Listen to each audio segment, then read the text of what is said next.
Well, we're here to talk right no, here. Let's go back to your car. Because you guys don't have permission to come across here. We can go back over there and talk about your vehicle. For almost a decade, the Unistoten clan of the Wet'suwet'en Nation have used a checkpoint to keep multiple oil and gas pipelines from being constructed on their territory in northern British Columbia. And what are you doing here? We're just from Coastal GasLink. We're doing non-invasive testing. Yeah, you gotta leave. Are they safe to be here right now, though? No, you're perfectly safe. Okay. Do I look like I'm trying to harm you? No, not at I'm all. peacefully asking you to leave because you're trespassing. The latest such project comes from TransCanada, the same corporation behind the Keystone XL pipeline, who now wants to build a multi-billion-dollar natural gas pipeline to the Pacific Ocean that would cut through hundreds of miles of unsurrendered Indigenous lands. Last week, TransCanada took two prominent Wet'suwet'en leaders to court, asking for an injunction to remove the checkpoint and allow construction to begin. It's not just this little courthouse. The whole world is watching what Canada is doing. But since I was a little girl, I was told that's our territory. They didn't tell us it belonged to somebody else, that I had to ask permission from somebody else to go on my territory. All decisions regarding territory goes through our feast hall. I didn't see no pipeline company coming into our feast hall, so they didn't follow the process, so they were the ones that messed up, not us. Inside the courthouse, TransCanada's lawyer entered 2,400 pages of evidence. Meanwhile, the lawyer for the Unistoten was only able to prepare a handful of affidavits.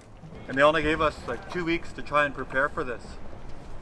We didn't have a lawyer until yesterday. Yeah, we've been trying to get legal advice from different people, and it's difficult because everybody's busy this time of year and the company knows it. The courtroom filled with Wet'suwet'en chiefs and other members who watched silently for 6 hours as lawyers for both sides failed to properly pronounce the names of their clans. 24 hours later, the judge granted TransCanada an injunction ordering the opening of the gate for pipeline workers to begin construction. I knew this was going to be a lopsided situation. You look at the federal government, they make the laws that go into the court systems, and they provided 60% of this partnership funding. So they're already right there in conflict. So it's in conflict. We're going into their courts, which they have lots to lose. So they're backing the other parties, even though everything they said were lies in their affidavits and in their application were all lies. And we had to just sit there and listen to their lies and just shake our head. That's not true. That's not what happened. The injunction includes an enforcement order requesting the RCMP, Canada's national police, force the gate open and, if necessary, arrest those that get in the way.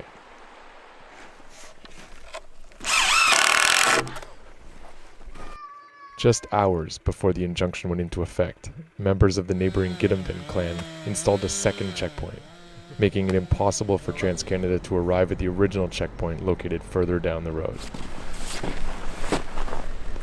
Hi, my name is Bob Couture, and we'd like to get permission to get access to go to the bridge, if we may, so I can post a notice. Ndu Esla. Pardon? Ndu Esla. I'm sorry, I don't understand.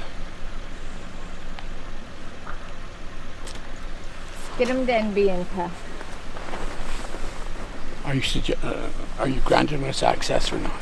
This is Skidamden territory. Yes. Yes. I understand. You can't ask me for permission. You have to ask permission from the hereditary chiefs of the Gidimt'en clan. Okay.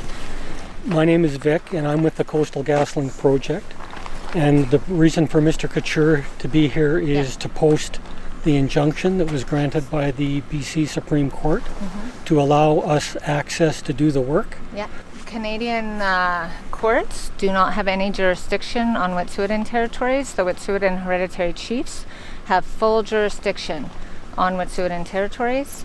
We have for thousands of years, since time immemorial. We have never ceded or surrendered any of that jurisdiction. So I'm not here to argue that point with you. And we're not here to argue with you either. Yeah. So what we're going to do is, we're going to post the injunction.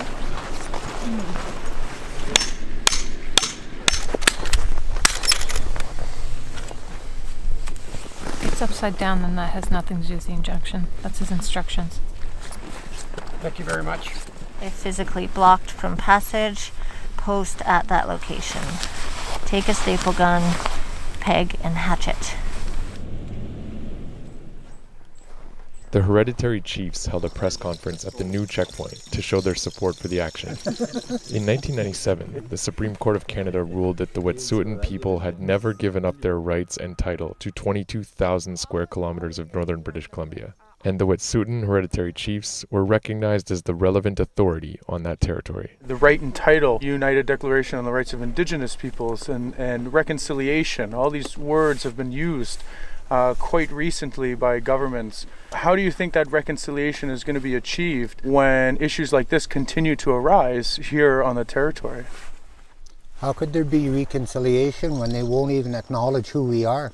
No elected official at any level can outspeak the Wet'suwet'en hereditary chiefs. We're standing up for what the United Nations has said. Now it's time for the Prime Minister of Canada to stand up and say, we said we would uphold it, we said we would implement it, but they've done nothing but talk about it. We, as Indigenous people of this country, are the ones that need to uphold this ourselves. They need to follow what we say. We are not here to follow them. As this report is released, helicopters are regularly flying over the two checkpoints, and it is not clear on whose land the police consider the new checkpoint to be on. I think that everybody's quite aware of the environmental impacts of that the pipeline poses. But even more than that, this is about Indigenous sovereignty. We cannot stand by and let our Yinta, the land, be destroyed for all the generations to come. That would be against Wet'suwet'en law. So there's a bigger picture about the changes that are happening in the world and the changes that broader society need to recognize and need to accept. While in court, TransCanada's lawyer argued that the only viable route for a pipeline to cross the mountain ranges of the Northwest goes through Wet'suwet'en territory. This proposed pipeline is just one of many that would carry fossil fuels extracted through fracking and tar sands development to markets in Asia and elsewhere. It might even be said that the future of this humble gate is central to the future of energy, ecology, and Indigenous sovereignty on our planet.